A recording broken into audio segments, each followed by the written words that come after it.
introduction, I want to welcome all of you to this exciting webinar, Building a Scalable, Agile, and Resilient Small Business.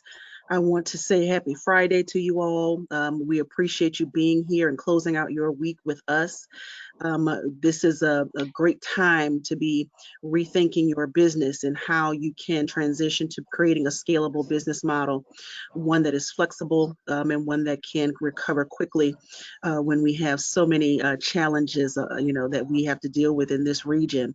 But I'm glad you're here. I'm glad that you have committed time to growing your business the right way. And so this is your time. This is, and it's your season. I want our entrepreneurs to know that here at the Urban League of Louisiana, we are invested in making sure that you have access to the education, the resources, the tools that you need to start and grow the right way. So again, I welcome you to today's webinar. I also want to thank our sponsors. Here, we are work strategically with partners across the region to make sure that we're able to deliver, as Christina mentioned, low to no cost trainings for entrepreneurs. And so today I want to thank the Louisiana Economic Development Organization, as well as the U.S. Economic Development Administration for entrusting in us here at the Urban League of Louisiana to develop curricula, to deliver trainings, and again, to meet the needs of our small business community. So again, I want to thank our sponsors, Louisiana Economic Development and the U.S. Economic Development Administration. So I won't take too long to get us kicked off. I want to share a couple things with you all for those of you that might not know what it is that we do here at the Urban League of Louisiana. I always say that we are in the business of entrepreneurial development. And so we provide a number of resources to meet businesses, again, whether you're just starting out, whether you are in a growth phase, whether you're in an early stage, whether you're a mature business, and even if you're a business that's struggling, maybe you may be on the decline, we want to make sure that you guys have access to the resources that you need. Here at the Center for Entrepreneurship and Innovation, we have three major programs. That's our Women's Business Resource Center, our Contractors Resource Center, and also the work that we do with Louisiana Department of Transportation and Development, providing resources for DBE support services. And so what we do is we provide counseling services. We want to make sure that the information that you gain in our training classes, that you're able to work with one of our business advisors so that we can help you with an implementation plan, so we can help you with the plan of action. And so I want to make sure that everyone knows that you can reach out to us here at the Urban League of Louisiana.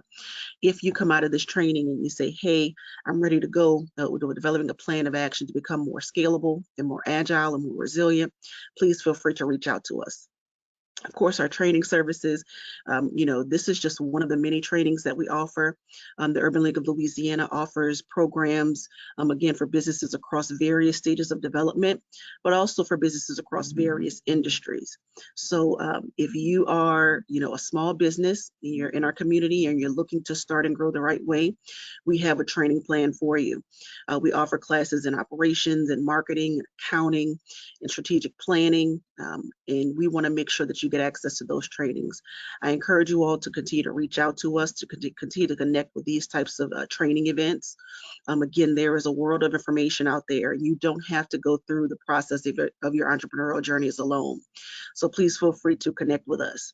The other thing that we do is that we consider ourselves to be a conduit, a liaison between our small business communities and our entrepreneurial ecosystem partners. I always say that here in Louisiana, we have a pretty robust entrepreneurial ecosystem. And so please, as you tap into us, just know that you are tapping into a number of resources and connections to help you grow your business.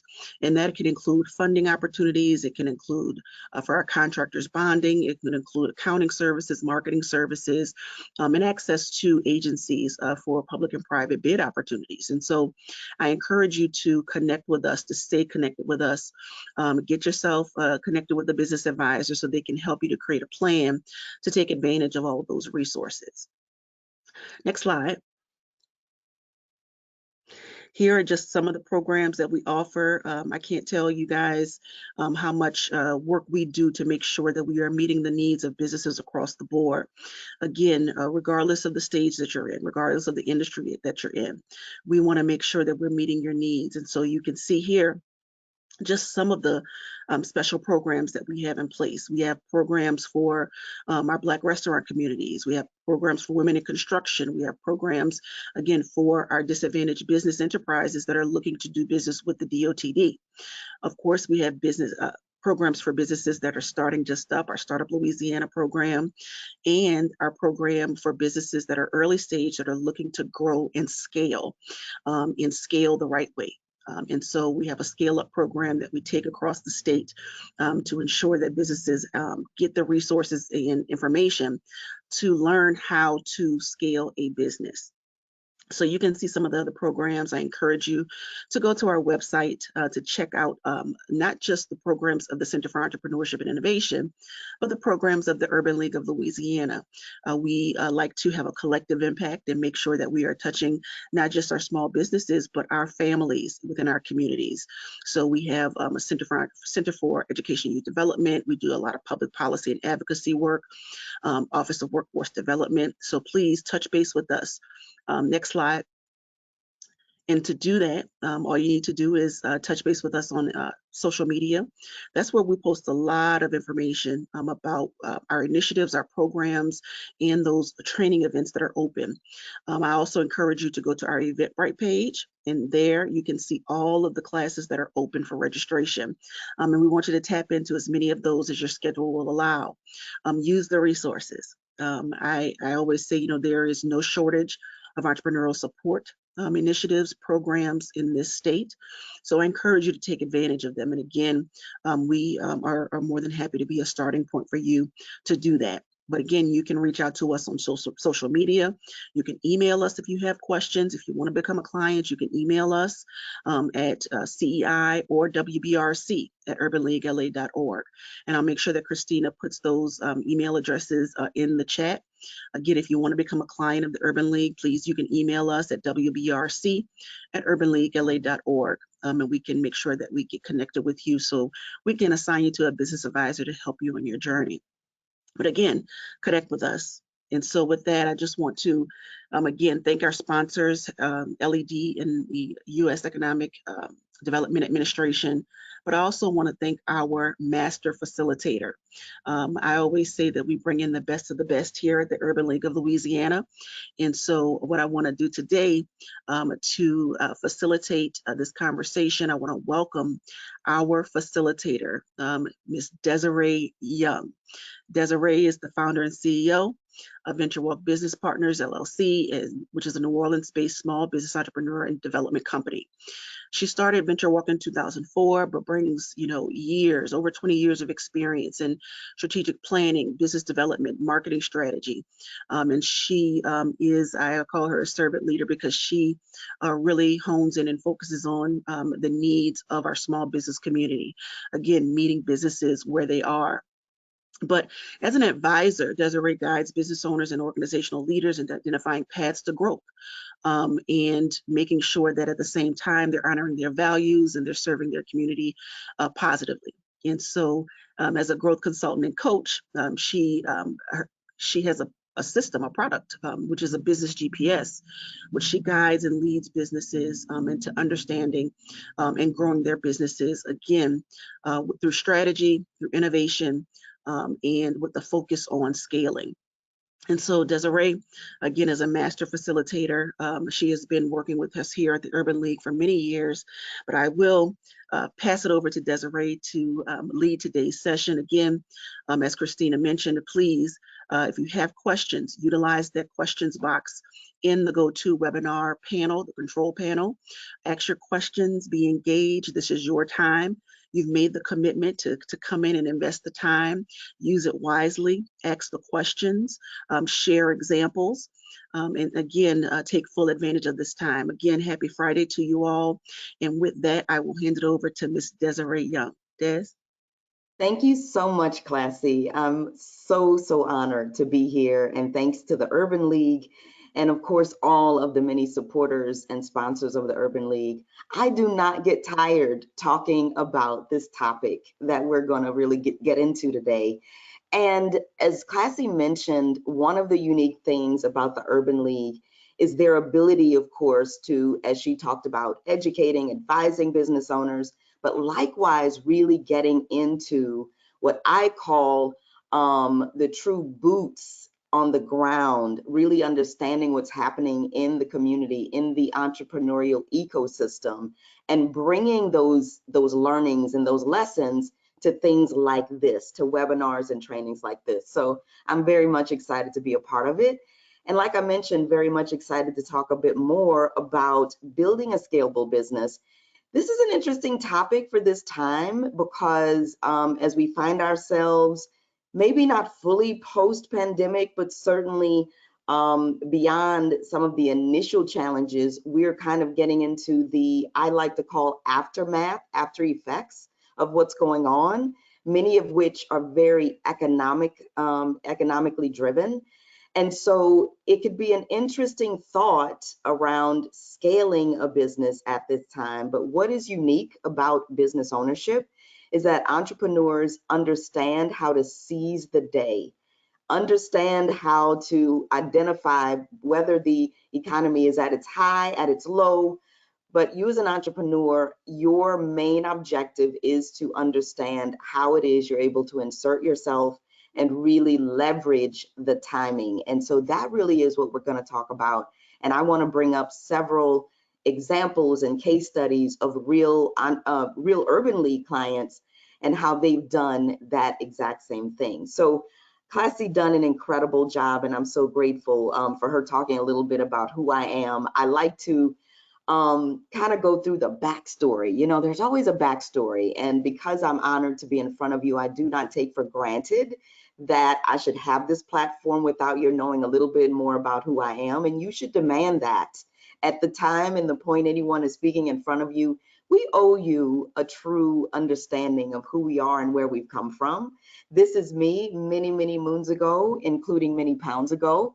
As an engineer, that was really my start.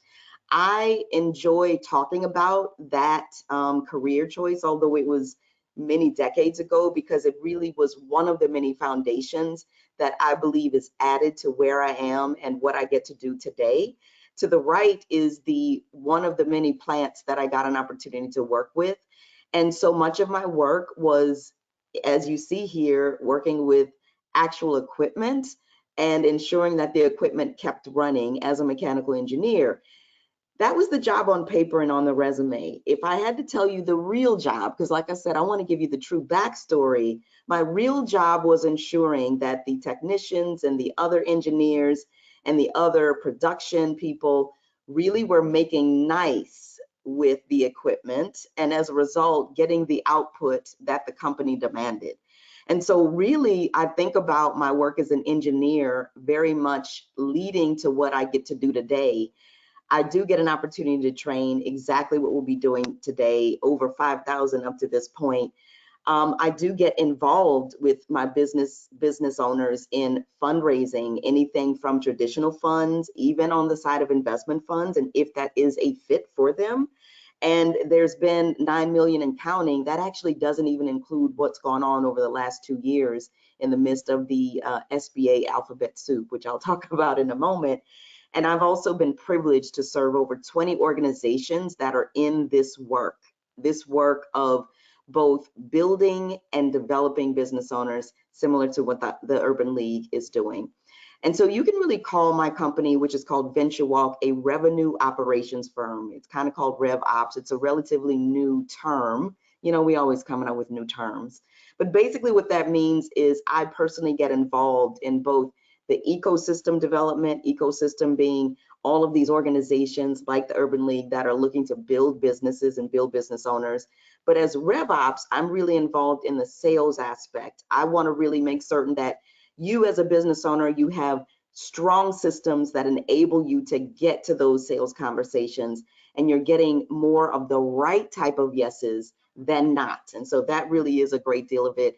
And that you are making the right investments in your company, as well as allowing, if it makes sense, investments to come into the company. So that is kind of a roundabout way. And you see some of the incredible organizations, again, I feel so privileged to have been a part of.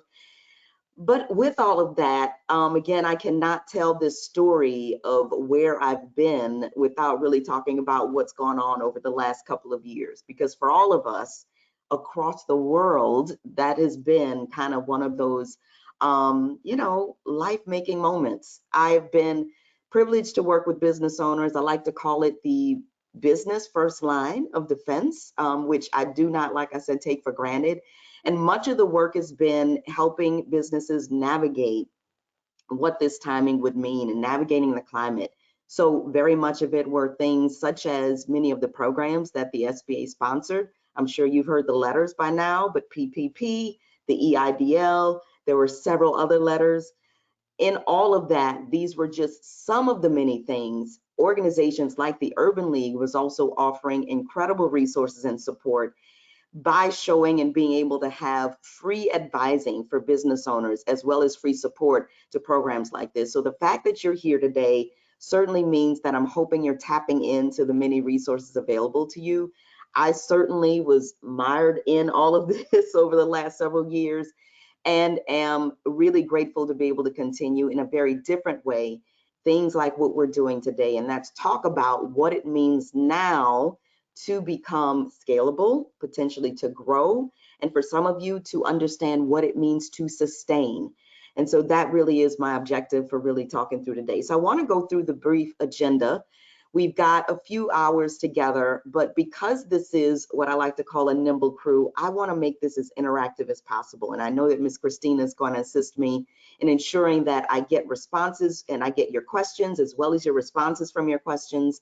I want to hear from you and really know where you are on this spectrum of understanding what your growth and scalability are. And I'm going to continue to use those terms differently because they are different. And that's one of the things I'm going to go into in just a moment. But we're going to talk a little bit about the unique challenges that are facing you right now, the opportunity that's also facing you. Wherever there's challenge, that means there is opportunity. It's just kind of a given. And as I mentioned, part of it is your understanding how to identify it and then navigate it. We're going to talk about reimagining and a bunch of re's, reimagining your business model, also rethinking your actual approach to entrepreneurship, recalibrating and kind of evaluating if necessary what's going on and how your model is set up, retooling so that you understand the resources and technologies. You're here, so you're already doing some of that. And of course, developing a plan of action, the whole idea around recharging. So that's what I've got on tap. But again, because I want to make sure this is specific to you, I am going to get some questions going as we go along to make certain that I'm answering your questions and getting you involved. So I'm not sure I even need to highlight this. I feel like it is so top of mind around the challenges that are facing minority-owned businesses and businesses as a whole. But you can name them, I know, as well as I. And actually, I want to invite you to, in the chat, identify some of your key challenges that are happening right now in relation to your business, because I want to hear those. But here's a short list of what I have. Of course, the access to capital is still challenging. We have seen banks, for real reasons, really ratchet down on the types of business and the types of funding they're giving out. Well, and let's be honest, because I'm not in the banking community, I think I can say this. Even before the last couple of years, banks were very, very selective around both the types of businesses and the types of funding they gave out and offered. We've seen that shift and shrink a little bit more in this time. At the same time, we've actually seen investment dollars, that being private equity, growth equity, venture capital, somewhat increase. However, when it comes to minority-owned businesses, the percentage is still under 3%. And if we ratchet down into thinking of women and specifically potentially minority women, it's even smaller than that. And so we recognize that this whole aspect of access to capital has still been challenging, even though we've certainly seen a lot of growth. And by growth, I mean new funds that are very specific to minority-owned businesses. We've seen very much new groups come together and understand unique ways of financing, but there is room for more. Access to networks and resources. You know, my experience in this arena is understanding that there is no shortage of information, But we all recognize that that is just one side of this coin. It is not simply about businesses getting information. It is also about getting the networks and the resources to leverage that information so they really do get some level of change. And so that to me does get into access to the resources and the networks that can absolutely make a difference, such as understanding if you're, for example, in a service-based business, how do you get your product, if your objective is to do so, how do you get your product into retailers? And how do you do so at a level where it now is still profitable for you? This is so much more than simply the know-how, but it's the introductions. It is the resources. It's getting the very short list of who to contact and how to get through to having those meetings. And so this is still a challenge. Cash flow limitations, of course, go back to access to capital. We've learned a great deal in this season about the gaps in the wealth creation, the gaps in really understanding the living wages, and the gaps around exactly how people of different, not just geographical locations, but of course, gender, of course, likewise, race. We understand some of the gaps that exist, and this idea of cash flow certainly lends to that. And of course, as I mentioned about the lack and the gap in around wealth, we get into the generational capital and resources and experience and not having that as strongly as some others.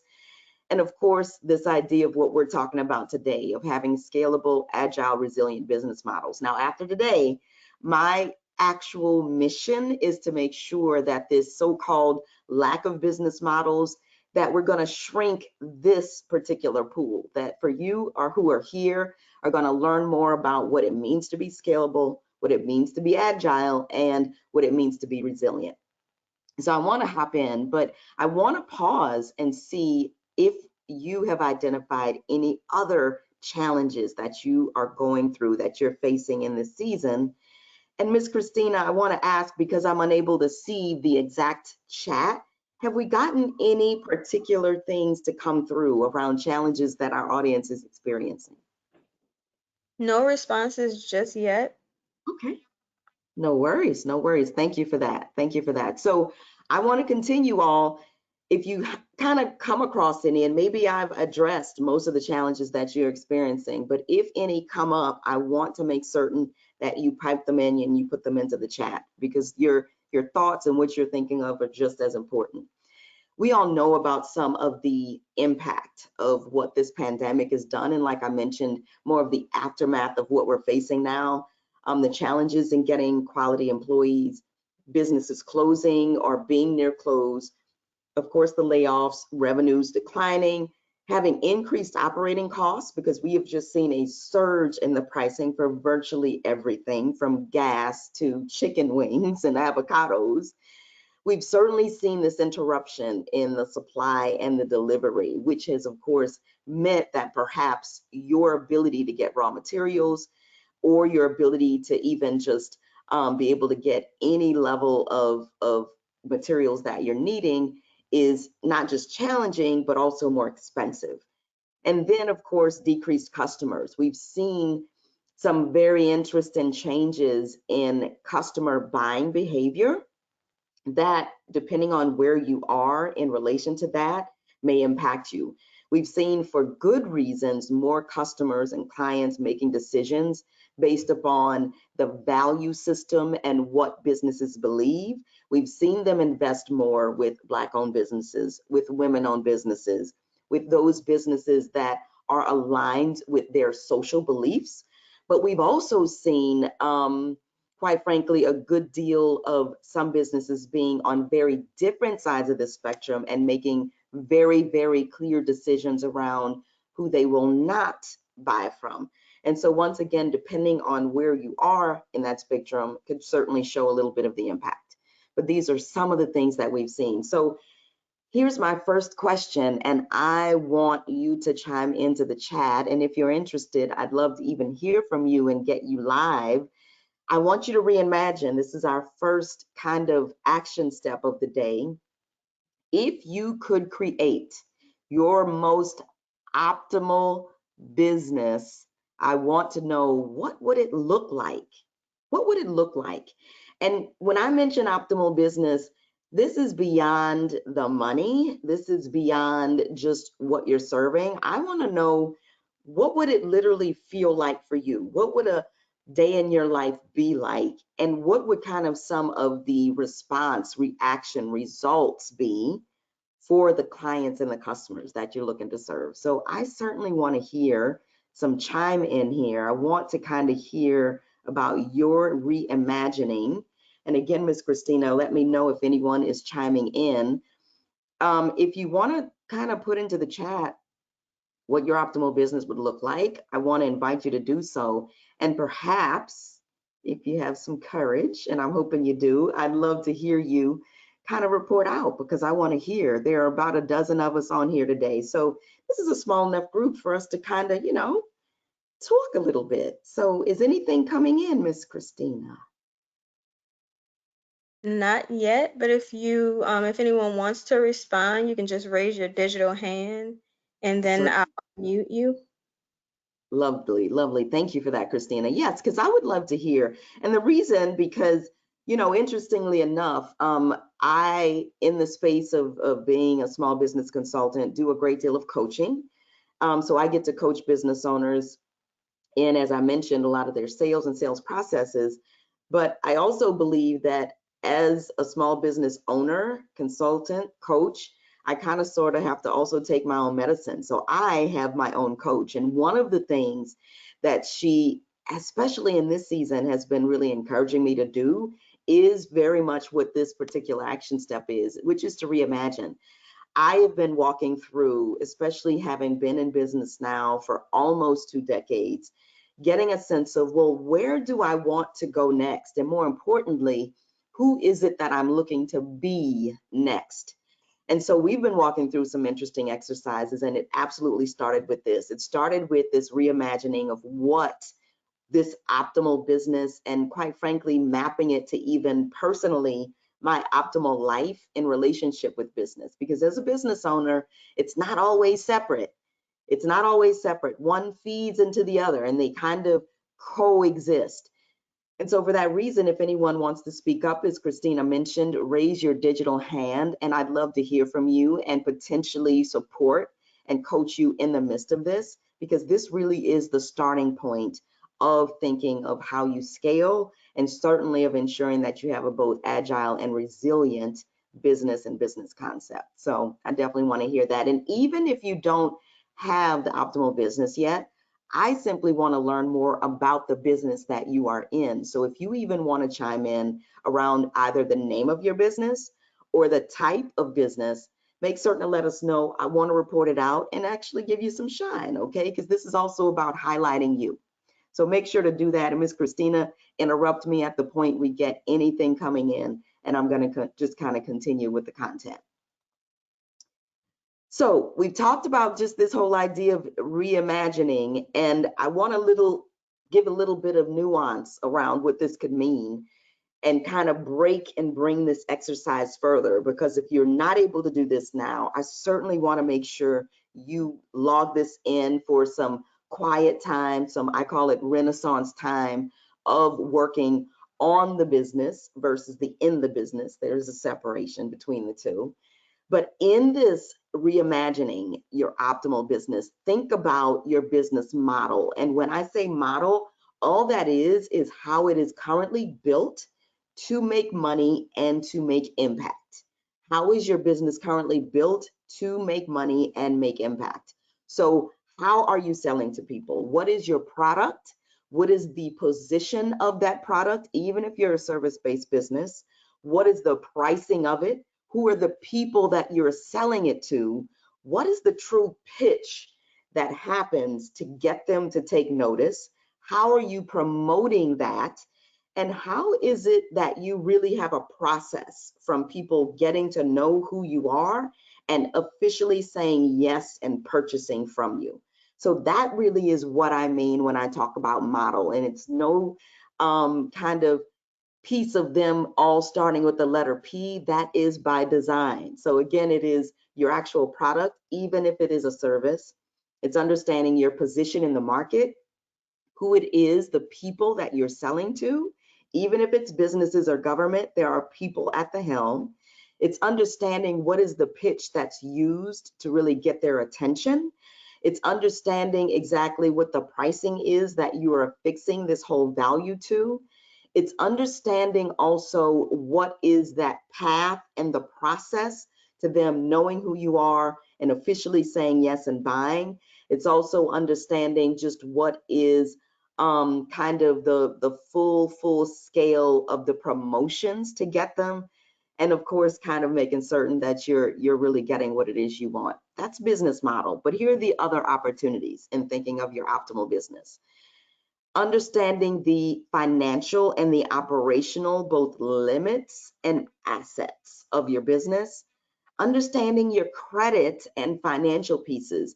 Personal credit absolutely still relates to your business and your ability now to get access until the business credit is built up. That's a little known fact for most. Developing a business development and a sales strategy, and really ensuring, which this is the place I work, but really ensuring that you have a true process and that it's not off the cuff, that it's not brand new every single time, that it is very much going to be a stated way of making certain that people find out who you are and find out how to buy from you. Understanding if there are business certifications that you're needing to get, that you making certain that that you're looking at those. And from certifications, we're talking about everything from DBE, that's disadvantaged business enterprise, to a women's enterprise, to veterans, if there are any that are represented here. Understanding that you have a strategic marketing plan as well. And so all of these are some of the pieces and some of the opportunities. And so I now want to really dig deeply and be able to officially get into understanding even more of what this optimal plan may look like, or this optimal business. And just like Christina has put into the chat, I want you to chime in with your first off thoughts around what is an optimal business, what does it look like for you? And secondly, I want you to tell me just what your business is. I want to know who's sitting here and hanging out with us today. So make certain to let us know. And if you have questions along the way, chime those in as well. We do have a comment from Lydia Jiminson. Oh, great. She says, I can't even get to a pitch. So many contracting officers are still not meeting with businesses due to COVID. Fair. I appreciate that, Lydia, and you're right. Their meeting with people are still, depending on the arena, we're just now kind of seeing people come out a little bit more, right? Kind of get in person. But one of the pieces, to your point, around the opportunity to pitch, the opportunity to tell others about your business, and it sounds like you're doing business with government, which I so applaud. It's a very unique space. What I like to really encourage business owners to do at the point you've identified your specific lane, be it business to business to government, or business to consumer, let's also look at honing your pitch across different areas and different industries. And the reason I say that is because it kind of gives you the ability to stretch, the ability to practice, the ability to get so comfortable that it's no longer practice, but it really is kind of second hat for you.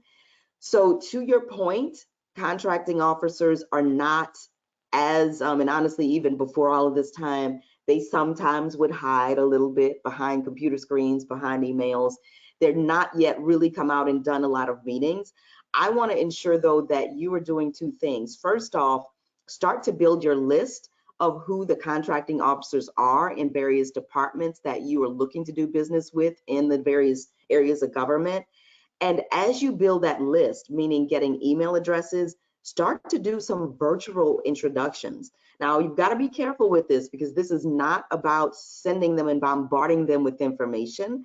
It is simply about sending an intro email. Maybe there's your capability statement that's attached, and asking them to potentially have a 10-minute conversation, a 15-minute conversation, not a sales convo, but simply to learn what they're looking for, what it is that they specifically are sourcing, so that if you're not the person, you can help them to make sure that you could spread the word. you have got to first show and give value before you ever want to actually show and really be able to sell. So it's really showing and telling before selling. So even though you're not able to meet with them in person, make it your business to comb websites, including the government websites, to understand who are the players and actually get an, at the very least, intro email going and request a convo via phone, via Zoom, that and all of that sort of piece. That's the first thing. The second, as I mentioned, crossing beyond, even if you're not currently doing business to business or business to consumer, I encourage you to just kind of get some conversations going, even if that is not your core audience. Why would I encourage you to not necessarily talk to those that are your core audience? Is because you can still glean such great information from other audiences. And in the spot and in this space of thinking about your business model and really being able to reconsider your business model, if the ability to grow is with other customer segments, like business or like consumer, this at least gives you some thoughts. And this is not about selling to them. It is about what I call informational interviews, simply getting an opportunity to talk to people about their needs in relation to what it is you sell, simply so you can learn more. It's an informal focus group. It's kind of like mystery shopping without the mystery, and really getting an opportunity to do that. And if they're interested, you do have an opportunity to now practice your pitch as well. So I'm hoping that these are two thoughts around until you're able to get in front of people and really be at bid conferences that are now starting to kind of come open again and starting to get formed. So make certain to stay connected with Urban League, because they certainly are often reporting those things and addressing it and communicating it so you can know. But until then, these are the things I want to make sure that you definitely do. So I appreciate you chiming in very much. So I'm going to keep it moving unless we have Miss. Do we have any other points here? Just to check, Miss Christina? No, not right now. Okay, wonderful. So in the space of thinking of your optimal business, that's where we are. We're still in this reimagining phase. The next question comes into what are the new opportunities? And part of what I answered just a few moments again comes into this idea of new opportunities. What's interesting about being in business is that our first idea is to, of course, identify our core audience, be able to serve them and serve them well. But even in the midst of that, we're consistently looking and being aware of new opportunities as well. So this is rarely about just getting it and setting it. It is about also being aware of what opportunities may come to play so that we're ready and available for pivoting, even if our climate doesn't require it. And of course, especially when our climate requires it, such as what's happened in the last couple of years. So when we talk about new opportunities, here are some of the things that I'm really referring to. I'm referring to the opportunity to sell new products or new services. Now, I have a question and I want you guys to chime in. How do you know that it's time to sell new products, to provide things online, to expand into new markets, maybe developing strategic alliances? What are the clues and cues that you personally have either taken advantage of or you look for to know that these things are coming into play, that it's time to shift, that it's time to pivot? I want to hear more about that. I want to know, what do you look for to know it's time to sell a new product, or it's time to provide something online, or it's time to expand, or it's time to develop some alliances, some partnerships? So do chime into the chat, and I'd love to hear from you as well. But I want you to take note of this full list of new opportunities and what exists for your business, because underneath this list is probably some opportunity for you to do within the next 30 to 60 days. Note, everything here is not new. You'll see offer products and services to your existing client base. I have seen so many times that at the point that you're selling to an existing group, that you have the potential to sell more or different offers to them, or you have the opportunity to sell to them again. And so the idea of looking at new opportunities is not always about another group or a new audience, nor is it necessarily about a new product or a new service. Sometimes it is about selling more or selling differently to your existing audience of people. And if I could be quite honest, when I do work with businesses to think about their strategic marketing and therefore their strategic selling, we always start with the here and now. We look at how are you selling to these existing customers? What are you selling to them? And what opportunities are there to cross up, to sell other types of services and products to this existing group, or to be able to sell to this group again in a unique way? And so that really is the first marketing strategy for any and every business. How do you really sell and serve your existing client base in a much more impactful way? So I asked a question, and I'm going to just kind of pause here. Any responses to Yes. understand? Yes, Nettie Johnson responded. She says, listening to current clients and customers, often I am asked to provide specific products or services. She also says, studying the industry, I am part of several professional organizations that provide research data to help us position ourselves to meet trending needs in our field. She also said that I'm starting to ask myself what is next to think how I can continue working with people that have worked with me in the past. Lovely. And welcome, Nettie. It's great to see you again. Nettie is one of the participants in the Scale Up program. That is one of the premier accelerators that exists here at Urban League. So if you're not familiar, I definitely encourage you, as Class C had mentioned earlier, to chime in, either send an email or be able to chime into the calendar of events. The existing cohort just got started, but the next one will be starting probably a bit later in the year or early next. So be aware of it, and welcome, Eddie. I'm glad you're here. And I love these points. You mentioned about studying the market, and you mentioned about listening to existing customers. And to your point, yes, it's an interesting balance of staying true to what we are doing, what we are delivering now, and consistently listening for what is the new and what is the next, recognizing that is not always about consistently changing. It is about seizing opportunity. And when I say seizing opportunity, I mean looking at when change makes sense, when change is going to leverage something, it's going to impact in a different way, not change just for the sake of change. Now, I will tell you, and please chime in if you have also been one of these people. I have sometimes been the business owner that has wanted to change things, not because my customers and clients were asking, not because the market was looking for it, but because I was getting bored. Has anyone else done that? Tell the truth.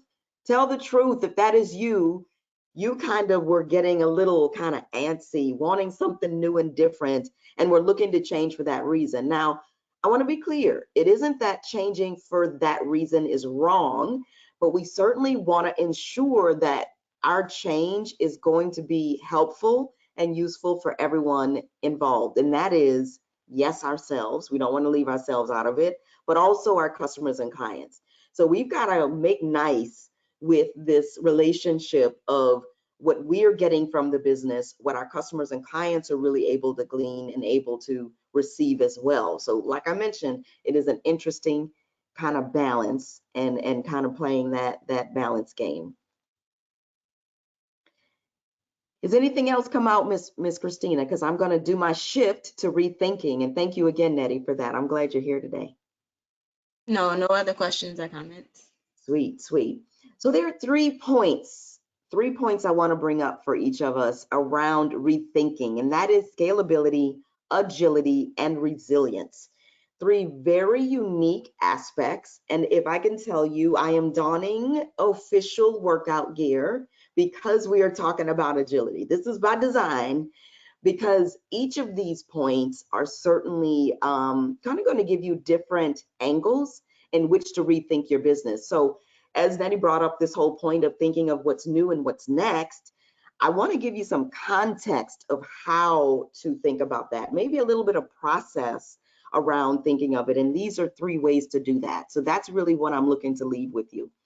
So when we kind of talk about this idea of scalability, and I talked a little bit about the Scale Up program that's going on now, they are certainly getting more than a little bit of training and mentoring and advising around this.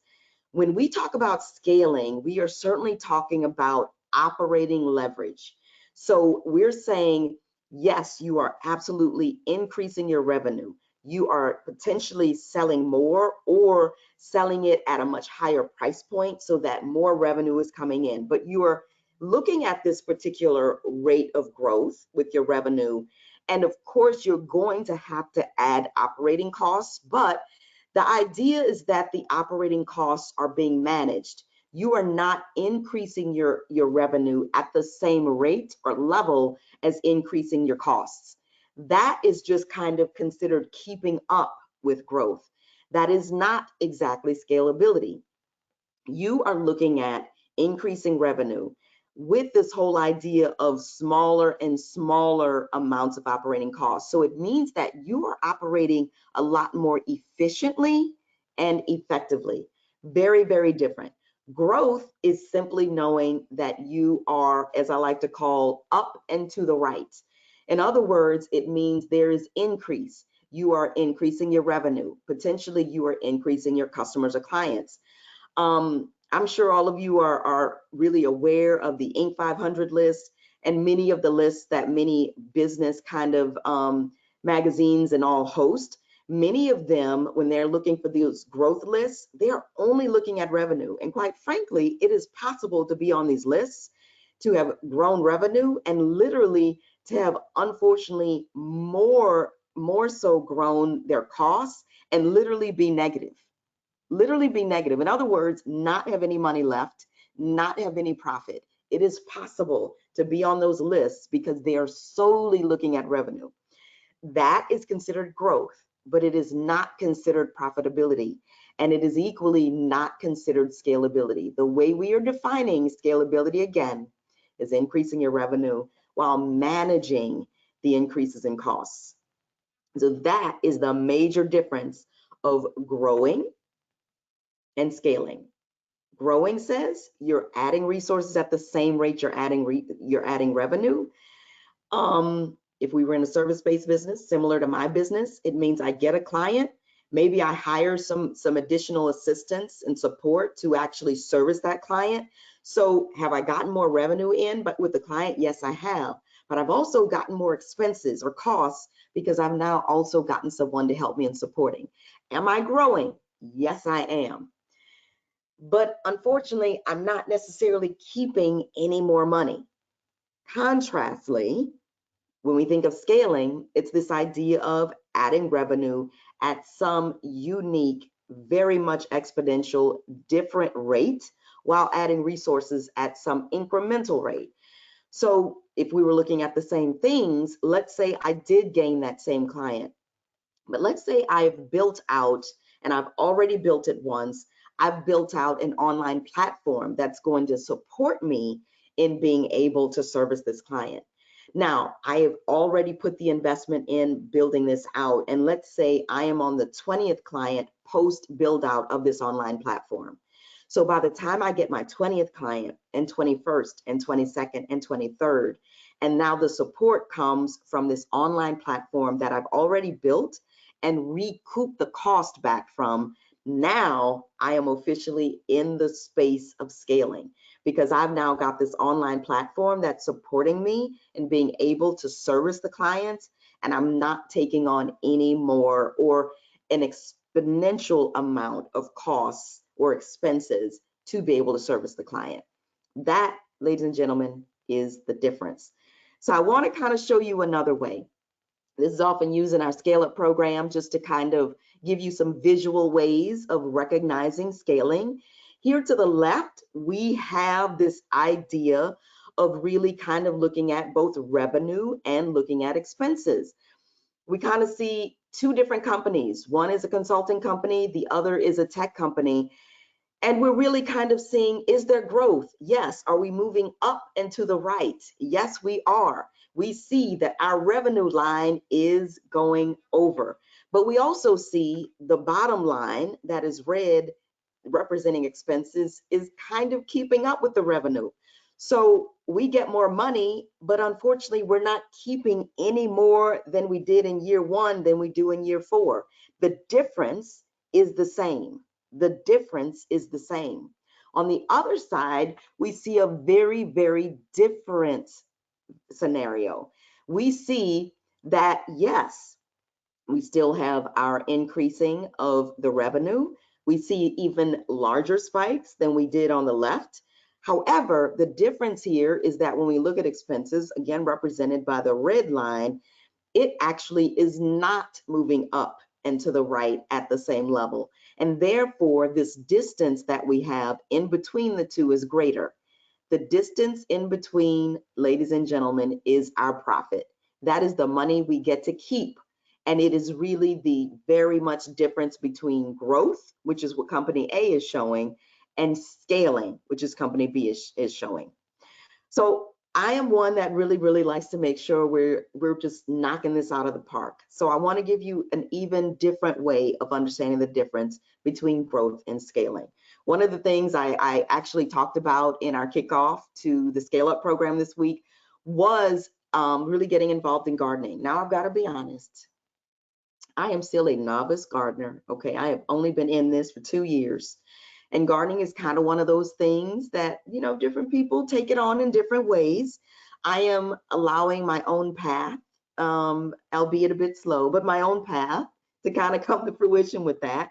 But I thought I would talk a little bit about it, especially when I think about growing and scaling, because I feel like using the idea of gardening could really be helpful. So let me kind of show you an example.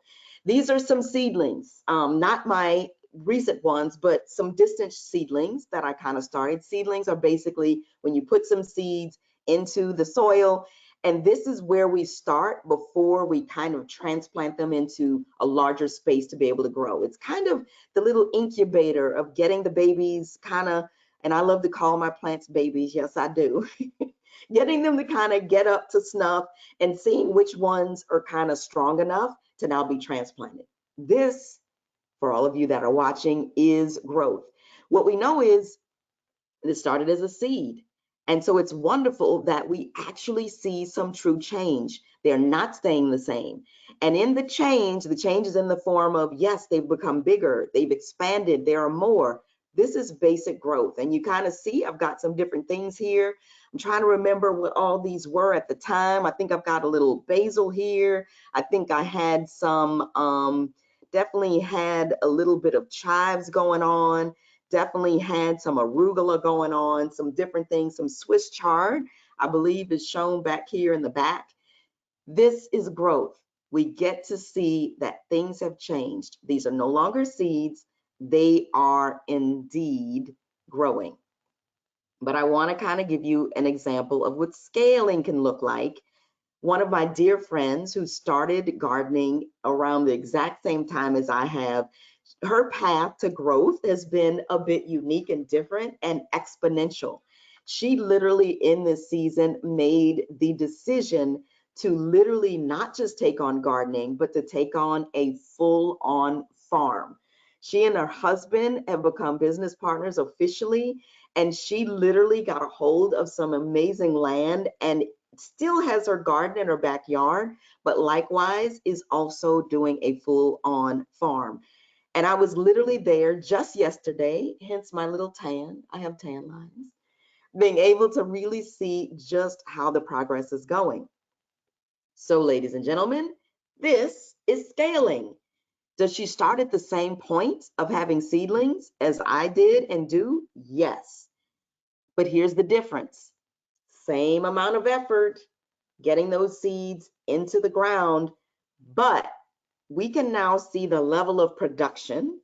And I can tell you that how she actually is doing getting seeds in the ground is a lot more effective and efficient. In my case, I'm putting seeds into little cups one by one. In her case, as you can see by these incredible straight lines, she's using actual equipment to get them in at every point, in every row. And you can see here that, oh man, the proof is in the pudding, right?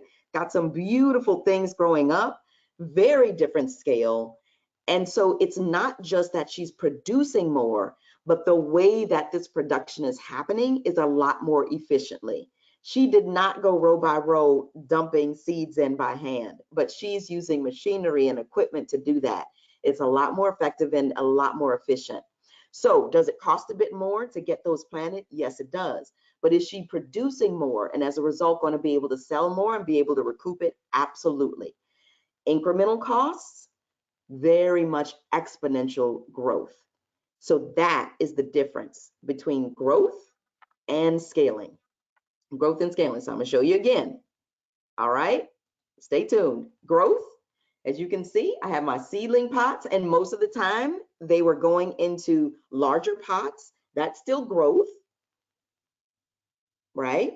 And I'll be doing a next level growth just this season and getting them from pots, well, not into from pots, but from the seedlings into the ground. So there's even wider growth, but hardly scaling, right? Because although I am using maybe a few tools to assist me, it's still very much manual, but this is growth. And honestly, there's nothing wrong with that.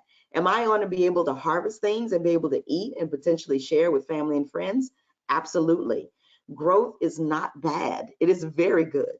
But we just, again, want to make sure we're understanding the difference. This scaling, right? So we get the difference between growth and scaling. Much wider, much more, but also recognizing it's much more efficient. And so again, I wanted to get into that and really make sure we're clear. And as I mentioned and had shown in between the two kind of line graphs, the in between was the operating profit. That's the money we get to keep, but we don't necessarily keep it to spend. We keep it usually to reinvest. And here is some of the ways that that happens. This is the reason why we want to consider actually going after not just growth, but if scaling is a part of it for you, what does that mean? And how do we now kind of allocate what's left over? So you'll see this list here. It means being able to go into the new markets. It means being able to increase production capacity. It means getting additional inventory, maybe getting into investing in our own marketing or business development, increasing efficiencies, maybe paying off debt. Positioning your business to be acquired or to be sold or to actually get investment or to get a loan in a traditional sense. These are the things that now we think about are the action steps, if you will, of how do we get to this scalability? What is it that's going to get us to this next sense of not simply growing and keeping up with producing, but how do we really eke out even more profits to be able to get to this true definition of scale? And now what do we do with those profits to ensure scalability happens? And that is what this list is. Enabling, these are literally some of the action plans and the action steps to enable us to scale. And so even in the midst of growth, there is some profit with growth. And so with the profits from the growth, investing them here enables you to potentially get into scaling. You cannot, there's no kind of shortcut, roundabout. There are certainly different specific kind of, I use the word formulas, although for you it may be unique, but in most cases, they're going to be involved in this particular list that you see here. And so I want to pause and I want to ask the question and get you all to chime into the chat. Understanding that I've kind of made a difference and I'm hoping stated the difference in many ways of growth and scaling. I am curious around where you are right now. Are you at the point of trying to grow, meaning you've still got to go beyond just breaking even and you want to at least be able to have some profits? That really is the difference between starting up and growing. You know you're growing when you actually are able to cover every expense and every cost that exists and have more left over. That's growth. You know it is scaling when you are consistently making more and more and having more and more left over.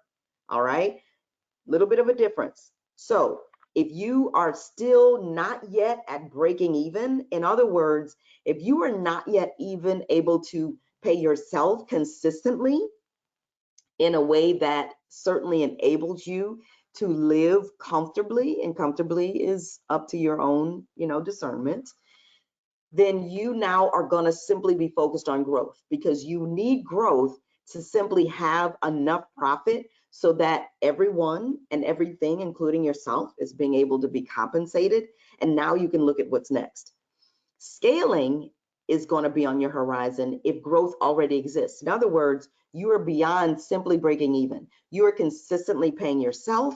You are consistently able to produce a product or deliver a service. You have a consistent stream of clients to do so through the year, through the month. And as a result, you now know the opportunity exists to scale. How do you do this more efficiently? How do you do this such that you're not as involved with every sale and every way to deliver? How is it that you potentially want to increase how much you get an opportunity to pay yourself, or you want to build a team around you to be able to work and do this, or you want to be able to serve more clients or more customers? So you are looking at growth. If you know that you've not yet really broken even consistently and not gone beyond that, then growth is what you're looking at. If you are consistently being able to pay yourself all of the bills and expenses associated with that, and you know there's opportunity to do more and not necessarily do more while it costing more, then it's about scaling. So chime in. Let me know, is growth truly your next step? Or is scaling truly your next step? There is no wrong answer. There is only the answer that is right for you. So I do want to make sure you are saying so, because I need to hear. This is the poll. A is growth, B is scalability. Chime in with an A or a B or the actual word into the chat. So I'm going to pause and take a sip while you do so. I want to hear this.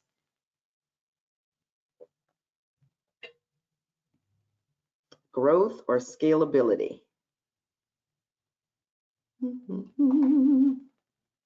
Miss Christina, you can let me know as those come through.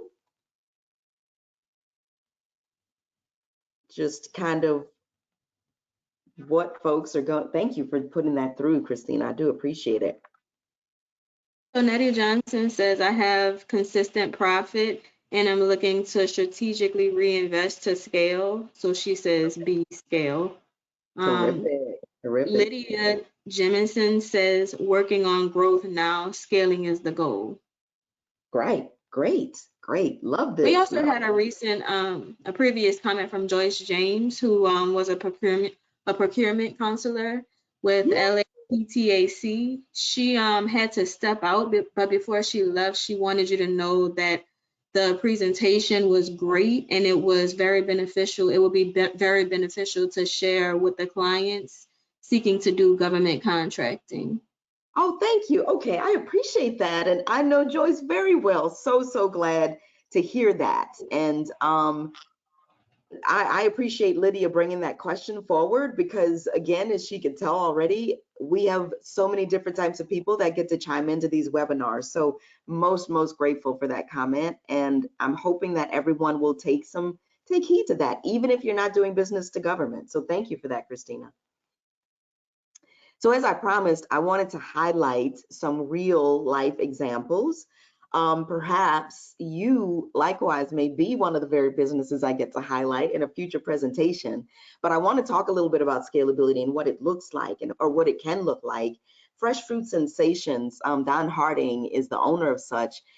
And much of what Don had done, I got a chance to meet Don, honestly, several years ago, when he initially was simply trying to get his kind of fruit drinks out to the market. He had a very unique process for making these fresh fruit drinks. And at the time was simply looking at opportunities to get it sold and to really get people aware of the drinks. And it really truly is a beverage product.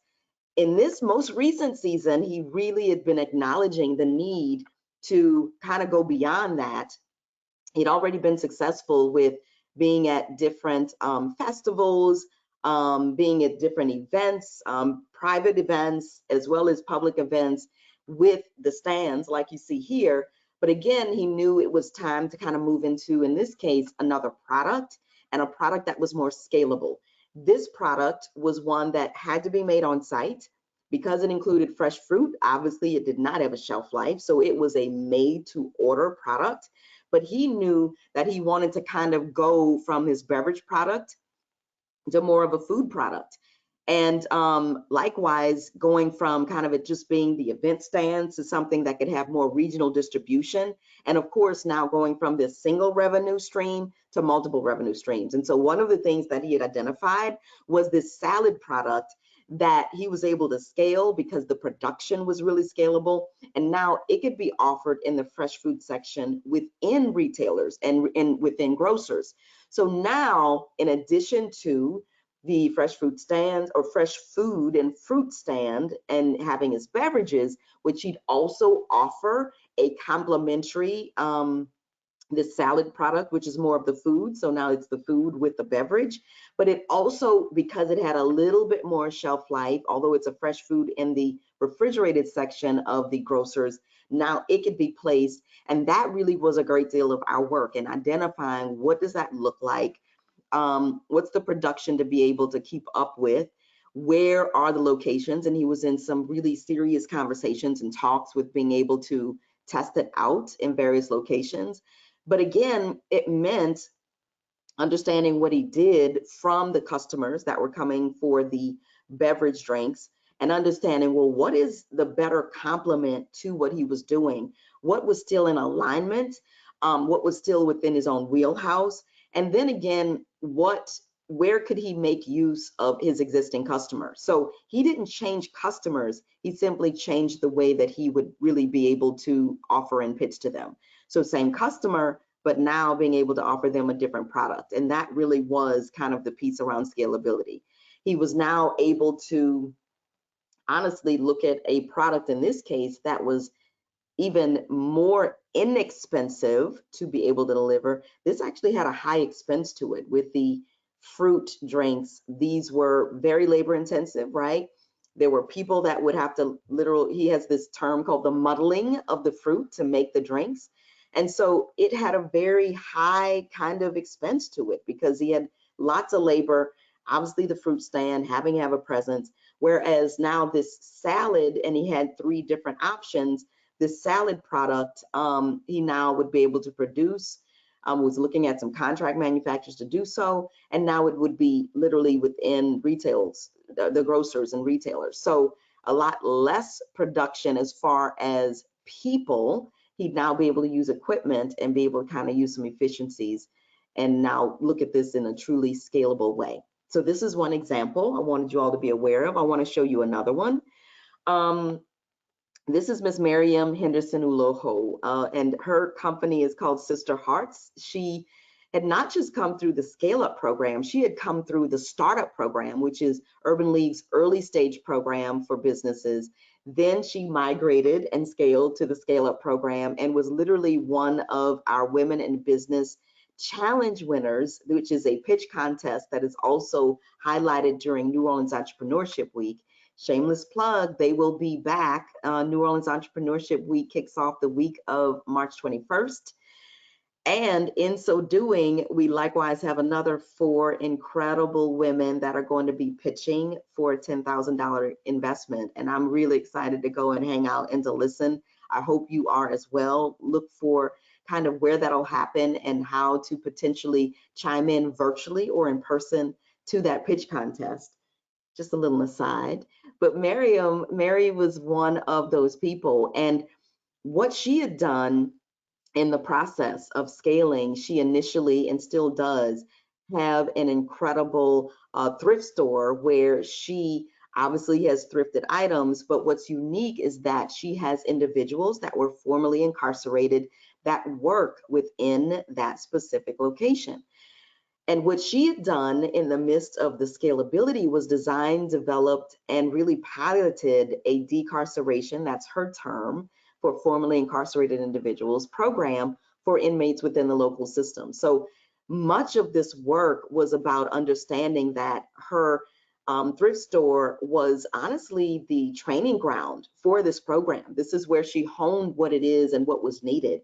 As she was working with her employees, it was so much more than just providing them jobs, but she was equally providing them true training and coaching of how to really get accustomed to life outside of the penal system, and really learning how to uncover their own lives and to really understand how is it that they decarcerate and learn a new way of living, and a new way of living in a way that is going to enable them to continue to contribute to society, and of course to be able to just be better individuals for themselves. What she had done was, in her winning the pitch contest, she was able to get funded for temporary housing facility to be built that's based on the decarceration framework. And again, she was still able to utilize her store in the work and the mission of this, to educate the public of this framework. And so it was just an incredible marriage of the work she was already doing and now being able to scale that by means of this particular program, and being able to launch this program. Now she had piloted it locally and now is consistently working to really get it beyond just the local brand, but regionally as well as nationally. So I'm insanely proud of her and for all of the work that she's done. And so much of it is just getting this information out of her head into a true framework that now can be sold and resold again and again. And as you can imagine, minimal after the initial work of getting the program really pulled tightly. We're really not talking really a lot of cost as far as rolling it out, especially with the incredible use of the online platforms that exist now. So this is just another example of scalability that I want you to be aware of. Now I'm going to switch gears a little bit into agility, our second way of rethinking. But before I do that, I'm going to pause and kind of check in. Ms. Christina, did anyone kind of mention any more questions or comments in relation to our growth and scalability? No, not as of right now. All right. Okay, well, let's continue. And I want to talk a little bit about agility. The main reason I don kind of the workout gear here. There are three types of agility. There is strategic, there is organizational, and there is operational.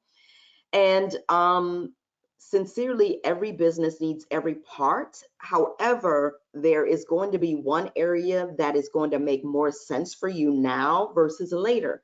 And so much of this is for you in listening to the three types of agility, is to articulate and think about which type is going to make sense for you to prioritize over the others. So I'm briefly going to talk about them, and then I want to go into them into a little bit more depth so that you can kind of know and think about which type of agility makes sense and what in the world that means.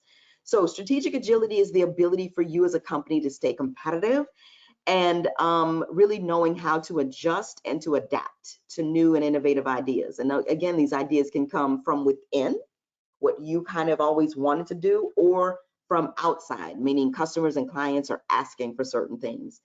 The whole idea here is that you're using these ideas to create the new products and the new services, as well as potentially new business models. And I'll go into more depth in just a moment. The whole idea of thinking of your structure is considered organizational agility. And in this case, this now is looking at your business as an organization, and it's looking at how do you adapt to the changes in your environment. So how do you remain or become flexible and responsive and adaptable? Usually you're now going to look at your team and you're going to look at the people and the resources to make that happen.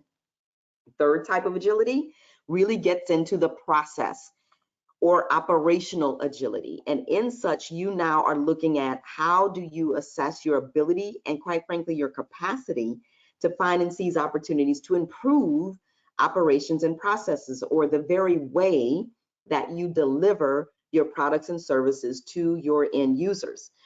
So I want to talk a little bit about each of these in even more detail so that I can differentiate each of the types, and you can now prioritize which one makes sense for you now. Now, the first, strategic agility, and really looking at the strategy.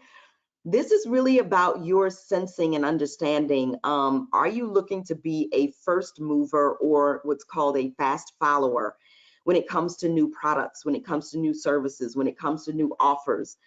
The question becomes, is your strength currently around being able to respond to those adjustments and pivot when there's requests from your customers and clients, or when there is a new competitor that seems to be kind of getting a good bit of attention and you now want to maintain some position in the audience, in the market, in the climate.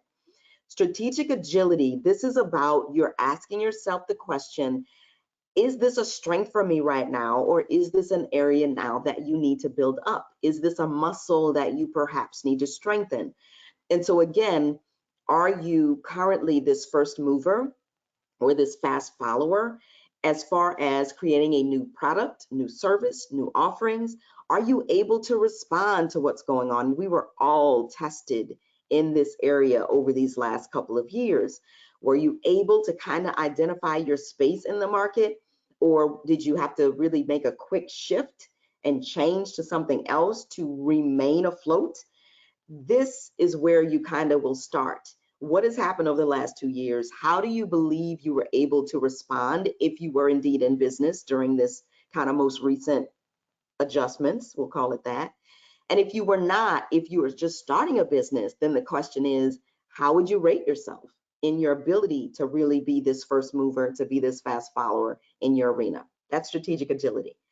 Next, we really do look at structure and its organizational agility. And this again gets into understanding how are you taking advantage of resources, namely people as well as things. So the question becomes, are you able to really have systems and literally have approaches to things that are enabling you to remain agile or nimble or kind of have this ability to flex? Do you have the right people in place? Do you need to perhaps get different people in place? And I don't just mean employees, but I mean all layers and levels of support. It can be an assistant. It can be back office, meaning someone who's developing and helping you with your bookkeeping, with the taxes, with invoicing. It could very well be getting people that are assisting with design, with delivery, and really with the full development of what the product or the service is. So this is having teammates in some respect that are helping you to do the work. Or is it really just even the systems that are aligned in general with being able to make use of all of the resources that come through? Maybe it's the right software. Maybe it is the right kind of processes, which I'll go into in just a moment. So organizational agility really does now look at how are you organized to take advantage of what exists right now. Strategic agility was, how are you really set up to be this first mover, fast follower, relative to your services, relative to your products, and relative to having what the market wants? Organizational agility says, how are you leveraging and making use of the people and the things, of the resources, of teammates, of potential external and internal? Operational agility looks at the process. What are the existing systems for any of this to work? This is the whole idea of, even if you're introducing products and systems or services, even if you're really having this idea of quality assurance, how are you making sure that things are being done at the same level of quality in the same way every single time? Every single time.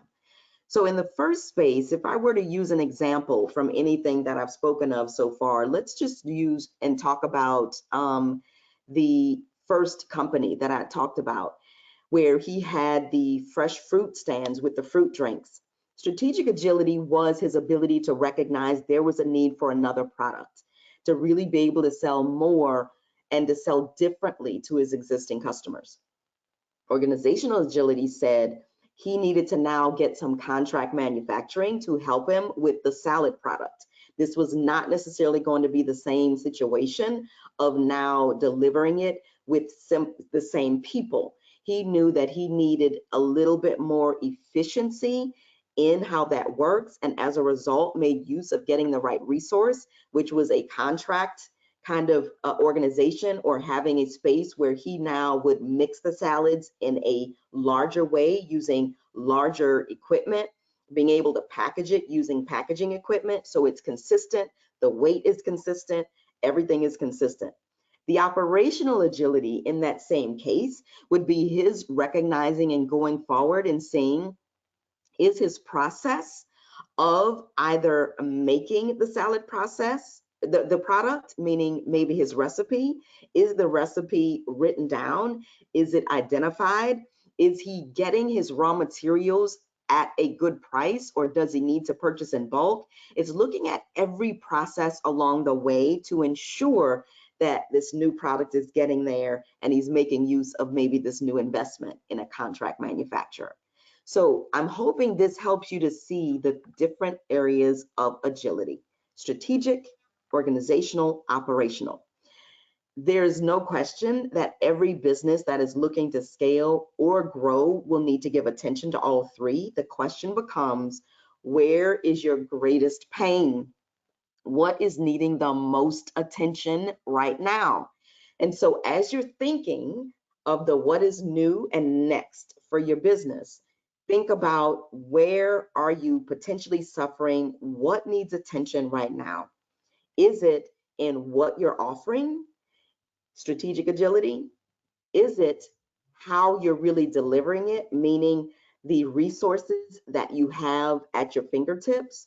Or is it operational, meaning the process or lack of process to deliver the product to the market, or to create your service, or to literally be able to make sure that once your full work with the client is done, that you even have some follow-up after the work or after the engagement to know how they think or what can be improved.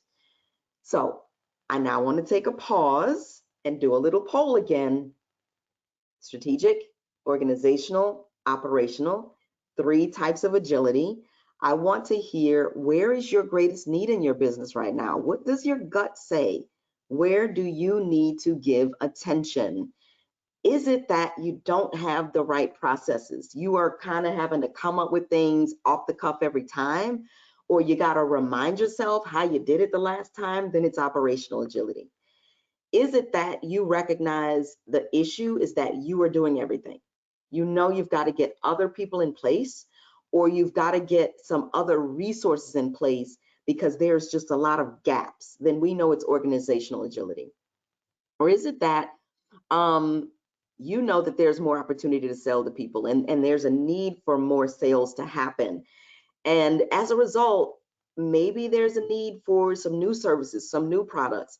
Maybe you've got to respond differently in what you're offering or how you're offering it.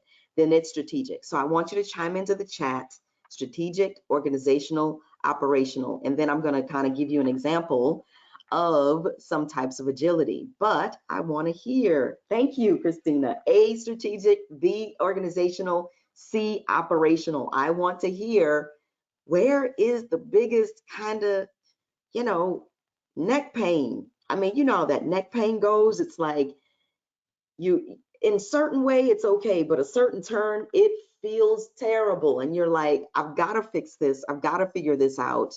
I could choose to just not turn my neck one way, but that is not the thing to do. You could choose to not see this pain point and just keep operating, but you're going to feel this pain as soon as kind of it comes back into play. It will not go away until you address it. Where is it for you? So I want to hear anyone chiming in at this point, Christina. Strategic, organizational, operational. Where is the problem? Lydia says C, operational.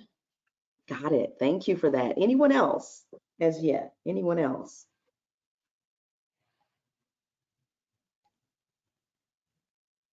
Well, while there's a coming in, I want to talk a little bit again. I want to dote on some other clients. I want to talk a little bit about Dorothy and Delta Builds. Amazing concept. Also proof that every concept is not a quick, fast, off the cuff, it gets started. I can tell you the level of research, the level of connecting with resources, that whole idea of both organizational and strategic agility came into play. But in this case, Delta Builds was and is a first mover in monetizing glass recycling, with this whole idea of workforce development for underrepresented communities being a thread through this. Although Dorothy with Delta Builds had gotten this concept or started the concept literally, I want to say it's probably close to 6 to 8 years ago. Most recently, she is very much not just gotten the resources and the support, both locally as well as kind of getting some partners outside of the area, but really had officially started onboarding clients and really getting her first phase going for getting this going. So much of what Delta Builds is doing and is looking to continue is being able to do the recycling of glass products, which most of the local to New Orleans anyway areas are not recycling, but getting the glass product and not just putting it into the ground, but now being able to recycle that glass and be able to turn it into a host of other products that now are available for resale. And what's interesting is that glass has many different uses. Glass is used for everything from creating and manufacturing sand, to literally going into asphalt, what we see in our roads, all the way to making beads for the Mardi Gras and different types of things that we know of in this region. So a great deal of opportunity here, but much of it was just getting into collection.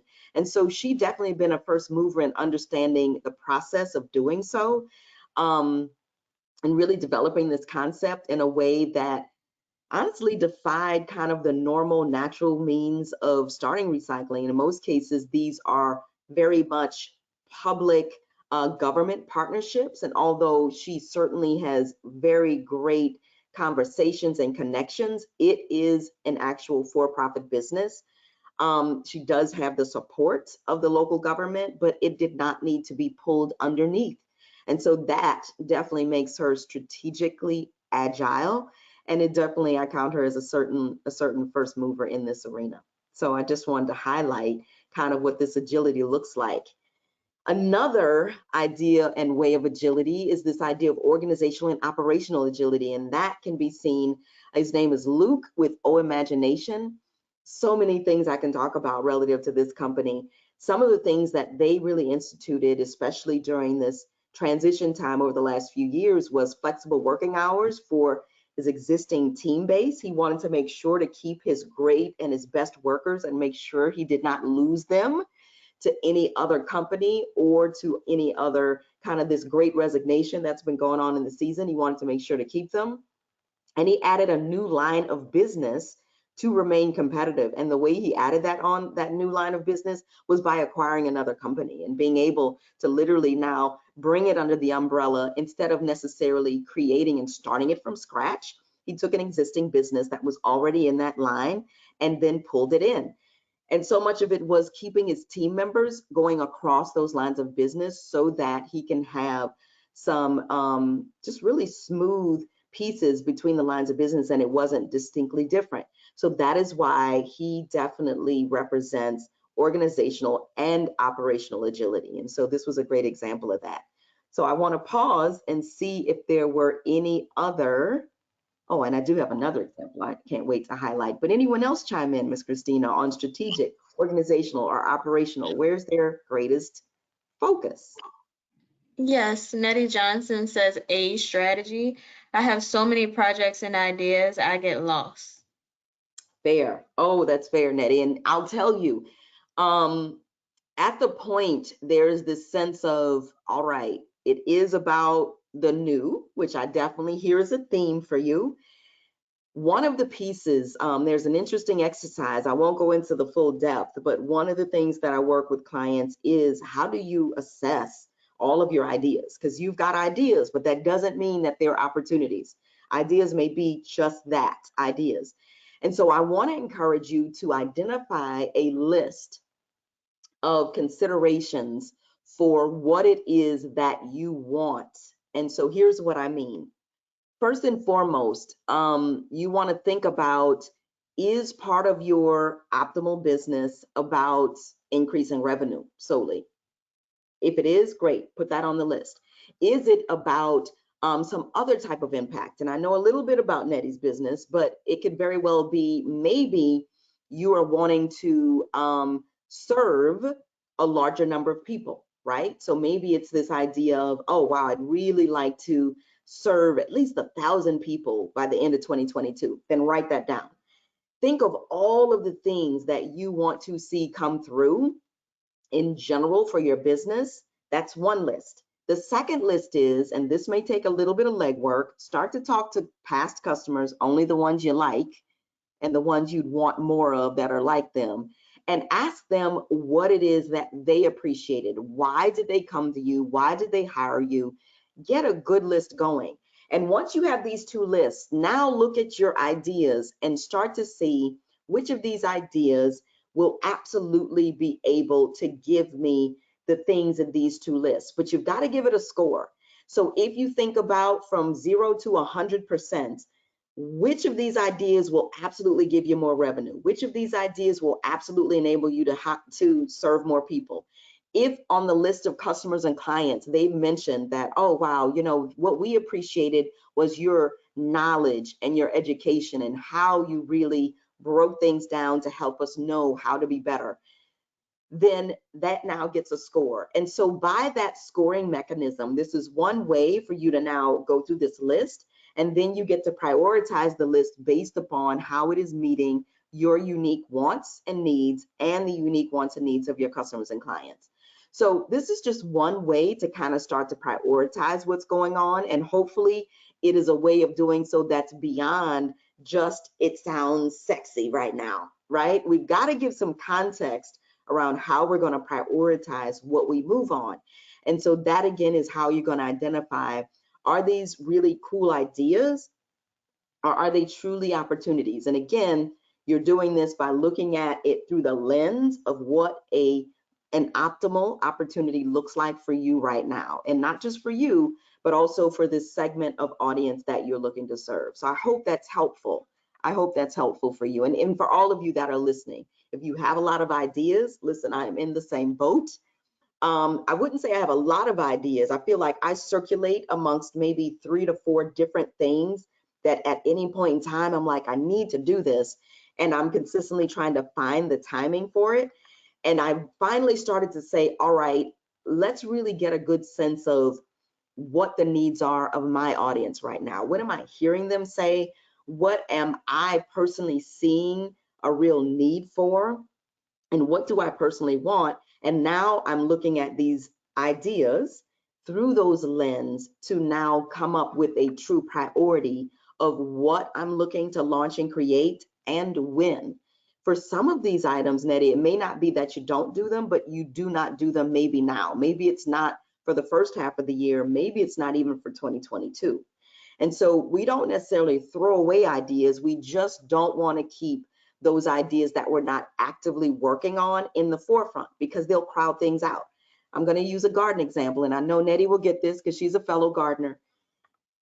When those seedlings start to grow into true plants, and when they grow and actually start to produce, we know that I've also got the climate to combat, right? It's going to start getting very, very warm here in New Orleans very soon. And so I know that I've got to keep my plants fed. I've got to keep them watered with the best water that I can, keep them fed with the most organic things that I can.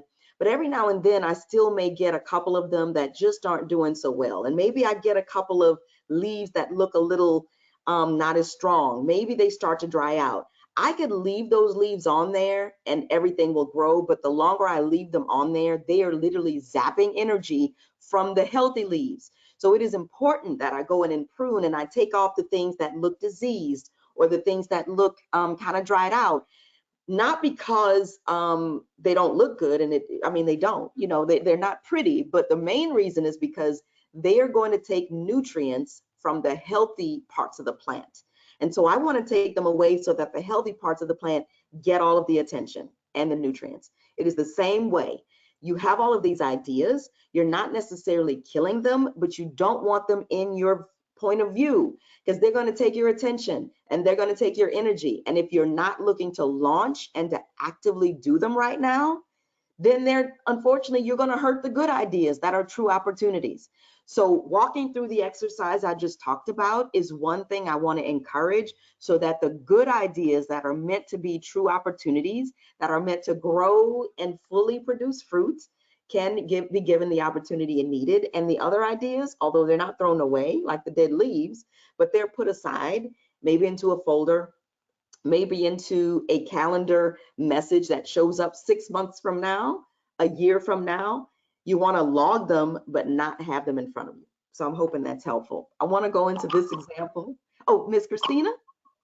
Yeah, so Nettie wanted you to know that she loves that prioritization process, and she said she's going to block out time on her calendar to implement it.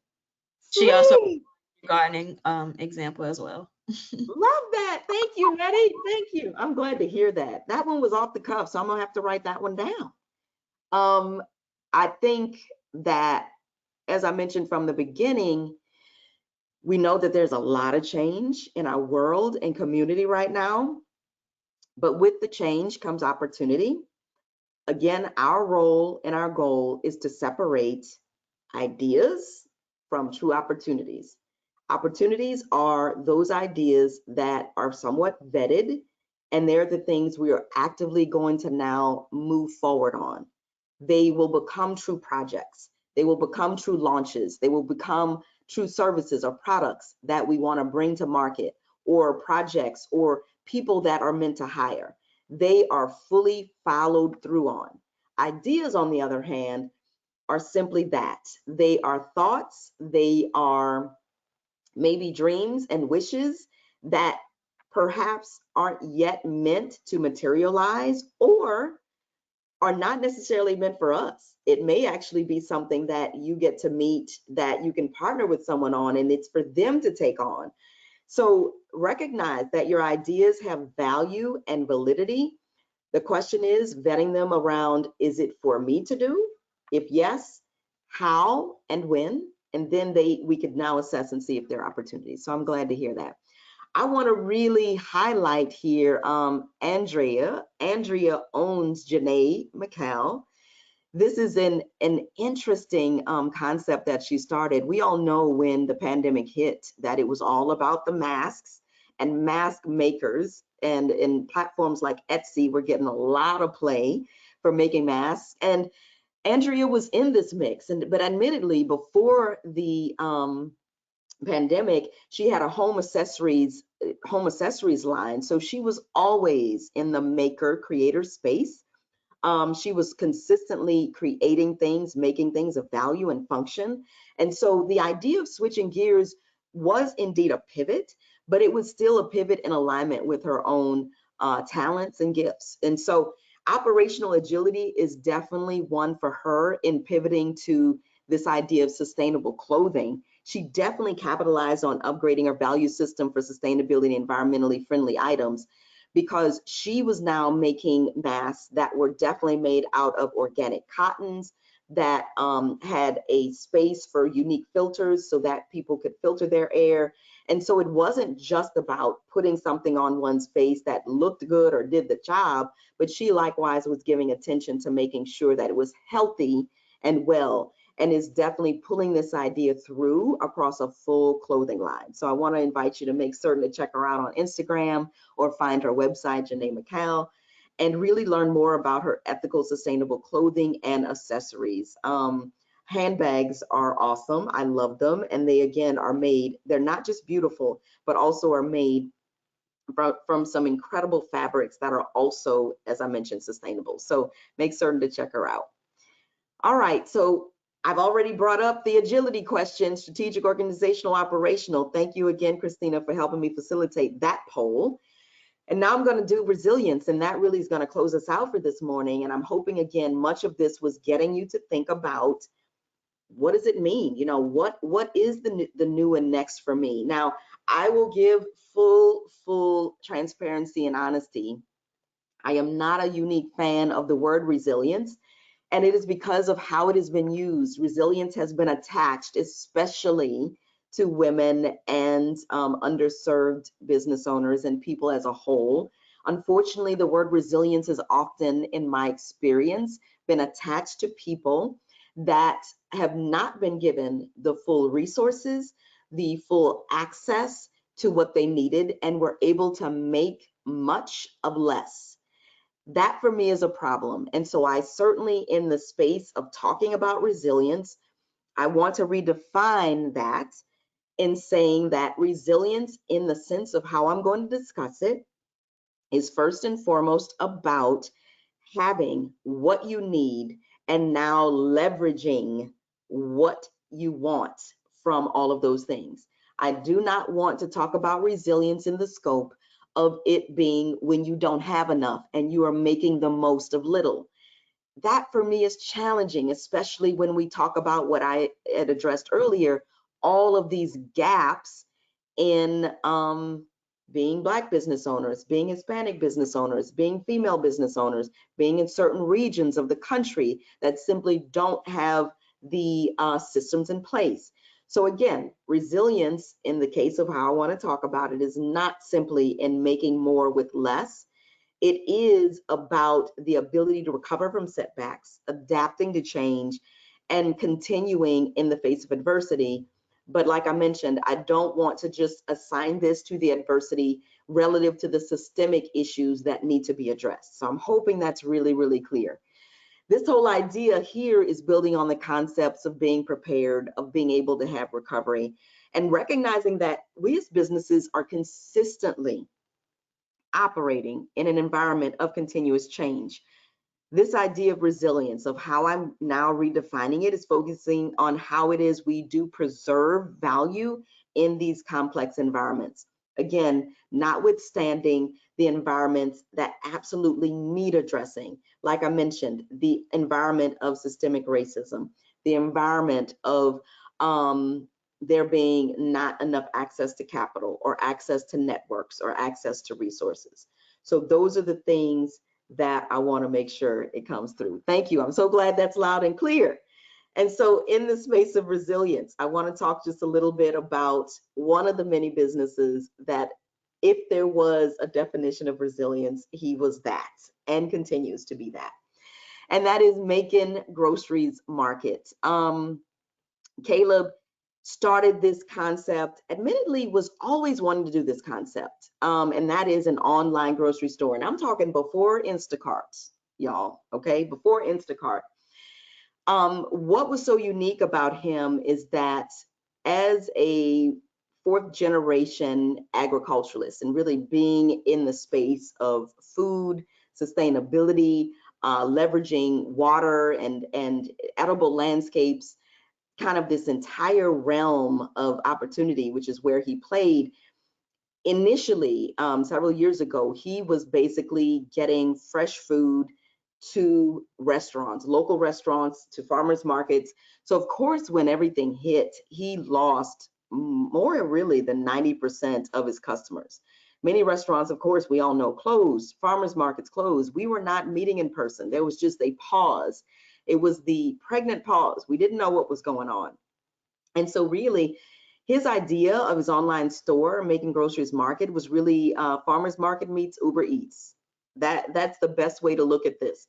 And so when you think about resilience and what was a global pause, as I mentioned, he really looked at connecting Black farmers with produce. And he did that with actual customers that were looking to purchase produce. And he did so with his online store. This, of course, was solely in the New Orleans area, and there were only particular parishes that he was serving and continues to serve. It's now a very seasonal. He normally will start kind of right about the latter part of the spring through the summer, very specific time frame, but now is able to give people access to fresh food, and also knowing that it is not just grown locally, but also grown by Black farmers. And also people are really knowing just what's going into their food. We know, as I mentioned earlier, the issues with supply, the supply chain. We know some of the challenges that are going on with getting a hold of not just fresh food, but fresh food and knowing where it's coming from.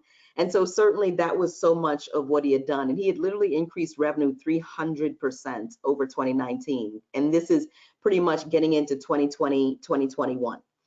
So he is definitely an example of resilience and making use of what was a very tricky environment for all of us, and certainly for the ability to shop local and get a hold of fresh foods. So I encourage you to definitely check it out and to make sure to log in and not just log in, sign up for his newsletter, because you'll be able to find out soon when it will be starting local grocery delivery and such again.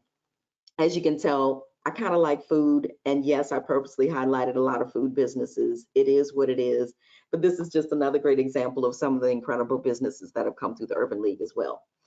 Here's another one around resilience, the Cook Shop NOLA, and yes, another food product. Sorry, not sorry.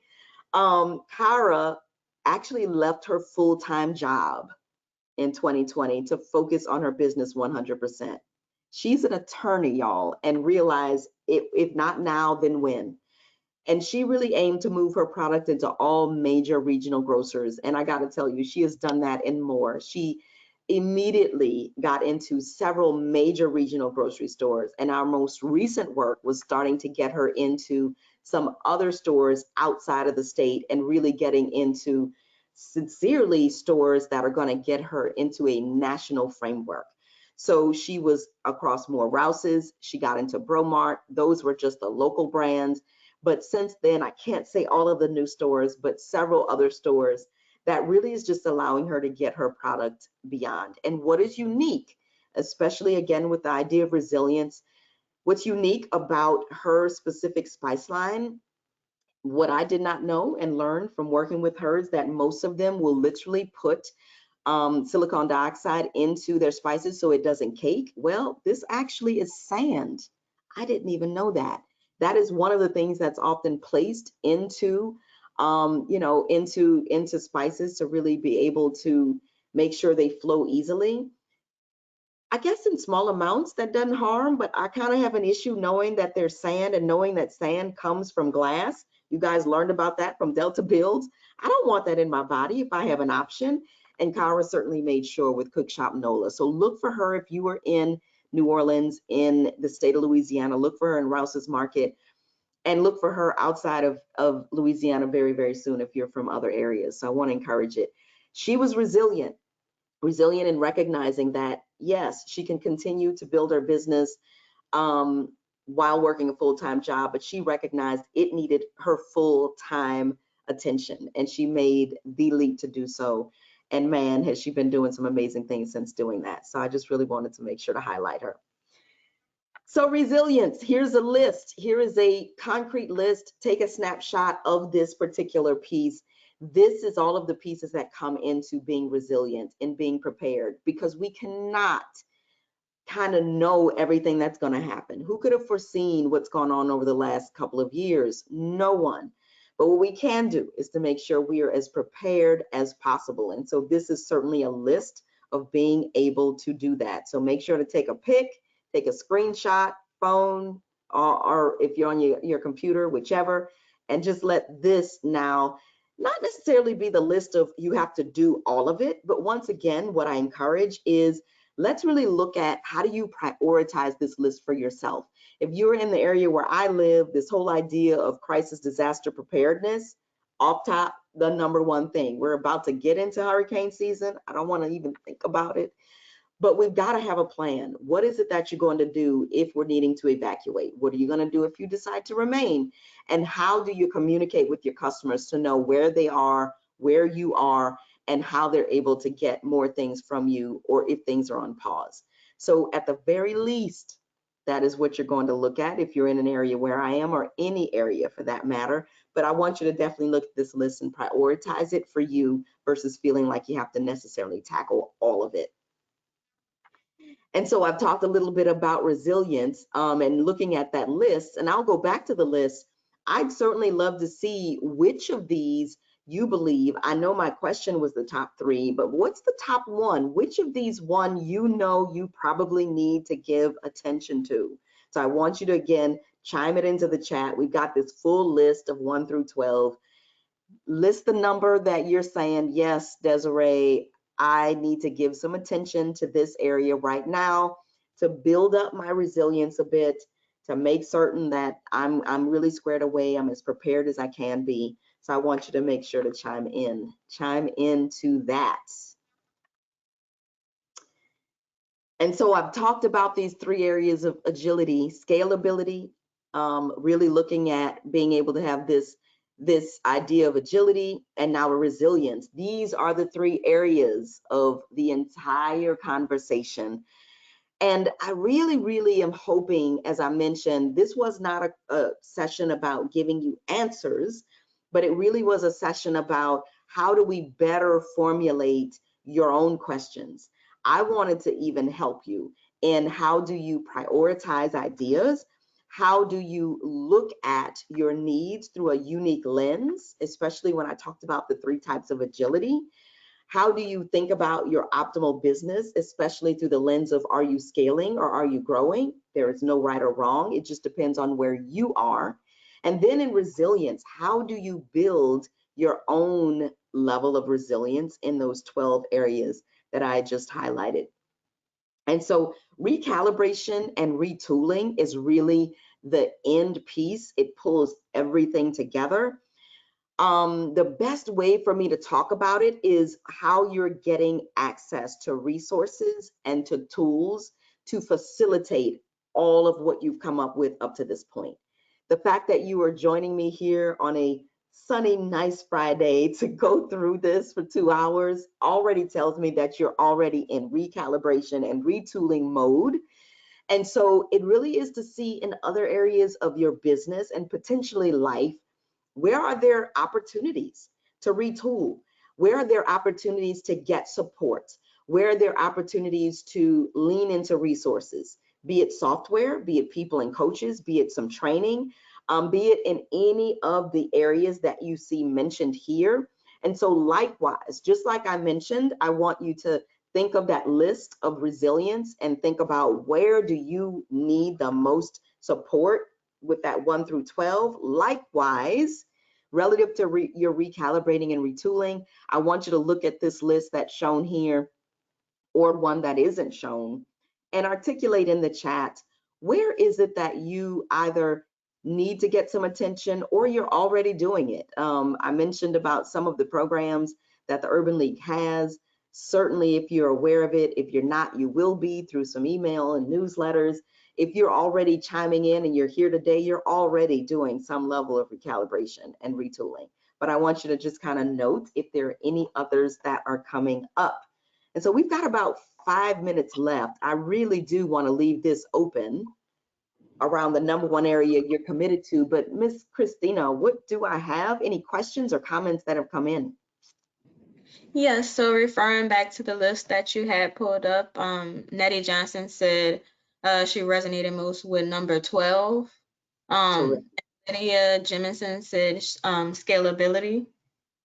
Great. Lydia also has her hand raised. I don't know if she wants to speak, but I'm going to unmute you, Lydia. You just have to unmute yourself. Thank you.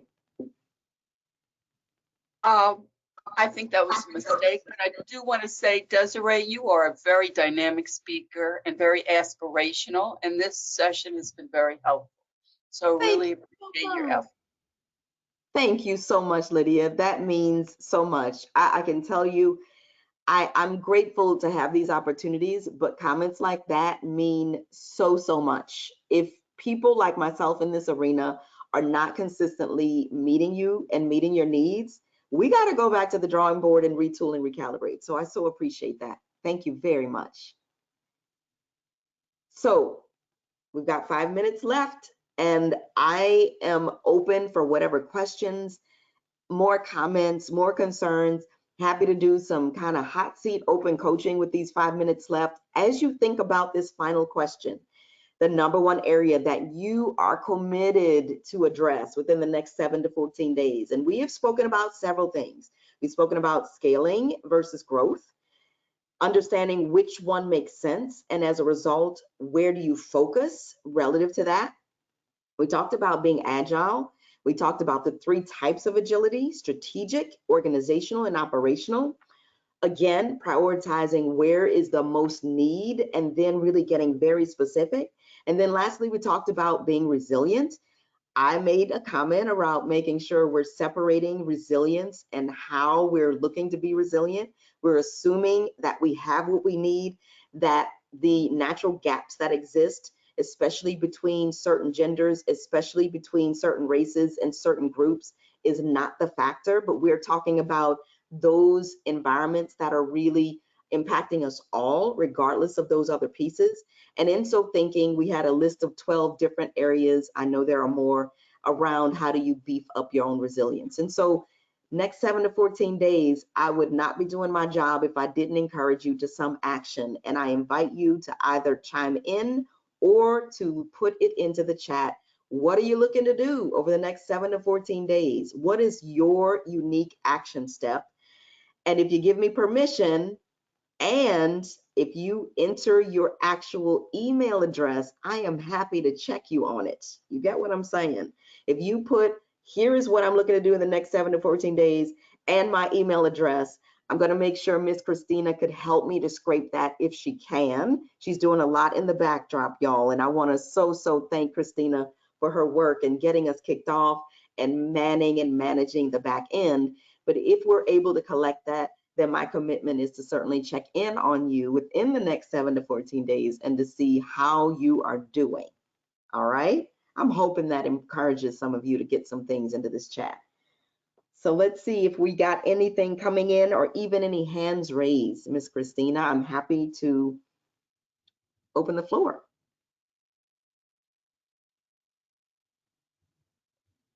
I don't see, oh, Nettie Johnson just raised her hand. Terrific. Let's get her in. Okay, Nettie. First, ditto the previous comment. You are a light. You have a really astounding ability to make concepts very clear and actionable. So I do appreciate you. Thank you for that. Thank you. I have 2, so I am for real deal going to do that prioritization activity. I like the structure of it, and I always stopped at the brainstorming part, because I just like ideation, but I like the concept of marrying the customer feedback, which I also have, and then doing the ranking. That makes sense, so I love that. But the second thing that I'm going to do from the list that you just put up is I am going to bite the bullet that I know I need to do in taking the financial management off my plate. So I'm going to identify a professional to work with them at least on a monthly or quarterly basis, so that I can have some intelligent eyes on it to kind of help, because I'm doing it myself and I need to get it out of my roadhouse now that things are starting to be more profitable. Oh, well said, Nettie. Thank you again also for the comments, and so happy that that exercise is helpful to you. And kudos to you. It's an interesting thing. I get asked often, what's the first person to hire, right? Or the first thing to offload, and it's always specific. However, to your point, at the point there's been some real traction, some true growth, there are absolutely some things. It isn't that you are not in tune to them, but it doesn't mean that you're the collector, right? And so you have said so well around getting the financial piece, right? So that can look like a myriad of things, meaning it's either someone who's now managing the bookkeeping and ensuring perhaps that they're just downloading those monthly reports from the bank and being able to differentiate expenses from actual revenue, and now being able to give you a true report of how much really came in and how much really went out, to the whole piece of invoicing customers and clients. I have absolutely spoken with business owners that were too busy to invoice. It's a thing, it is possible. And unfortunately, I'm gonna even put myself in that. Yes, I have done it. It is terrible to say, but it is real.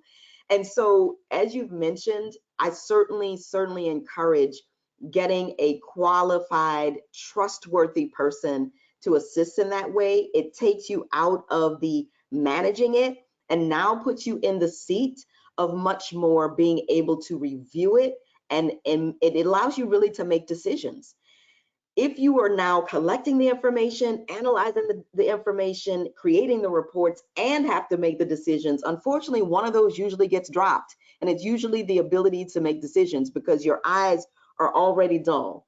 If you've got someone else collecting it, analyzing it, putting it into report format, and a lot of software is available to assist with that, assist an individual with that, now you can come through and really step into the true CEO seat and look at the reports and make decisions. So kudos, Nettie, on that.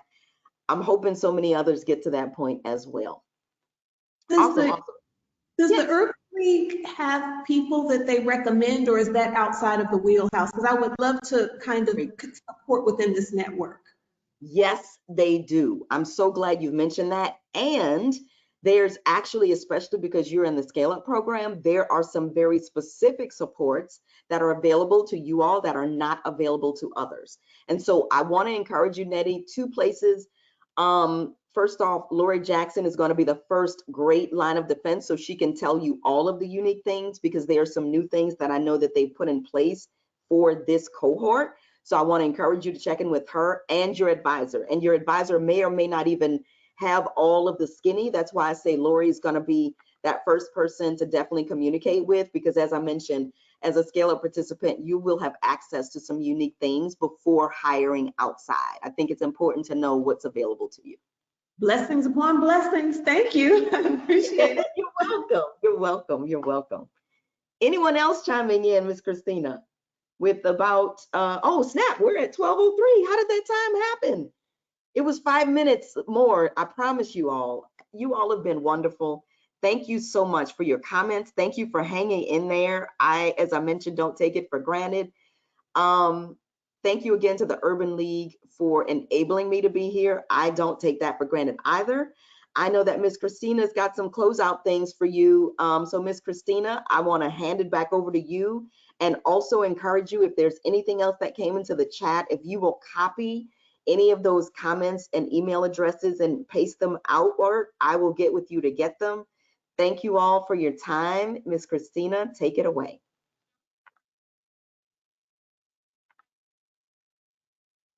All right, thank you so much, Desiree. Please take one look at the chat in the control panel for more resources and programs taking place here at Urban League. And also, just as a reminder, you will be redirected to a brief survey once this session ends. Please give us your input so that we can implement your suggestions as best as we can.